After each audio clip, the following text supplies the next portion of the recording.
পেছনের যে বিল্ডিংটা, এই বিল্ডিংটাই ভিএফএক্স আমি দিলাম মালয়েশিয়ার। আমার এই যে ডকুমেন্ট দিয়েছে আর ভিসা অ্যাপ্লিকেশন ফর্ম, ওরা কিছু কিছু ডকুমেন্ট রেখে দিয়েছে এবং কিছু কিছু আমার দিয়ে দিয়েছে, যেগুলো প্রয়োজন ওরা রেখে দিয়েছে, কারণ সবগুলো তো মেইলে আছে, অতিরিক্ত ডকুমেন্ট ওরা রাখে না।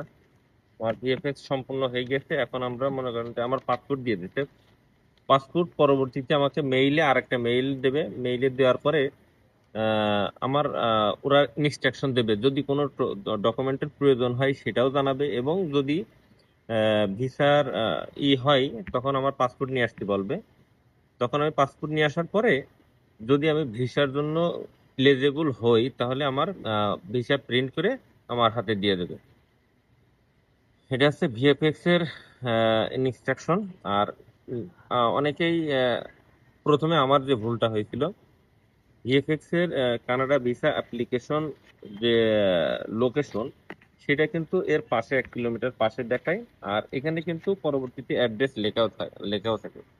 ঠিক আছে, এই অ্যাড্রেস আপনারা মেইলে যেটা ভিএফএক্স এর যে আপনার অ্যাপ্লিকেশন লেটার দেয়, সেই লেটারে আপনি আপনার অ্যাড্রেসটা কনফার্ম হয়ে তারপরে আসবেন।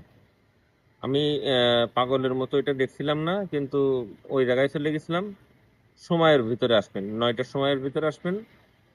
আহ, যদি সময়ের ভিতরে আসেন আপনার মানে কোনো কিছু যদি ভুল হয় সেগুলো পরিবর্তন করার সুযোগ পাবেন। ঠিক আছে। আর মূলত এখানে ভিডিও করা আসলে রিস্ক হয়ে যাচ্ছে, সিকিউরিটি গার্ডে বারে বারে জ্বালাচ্ছে।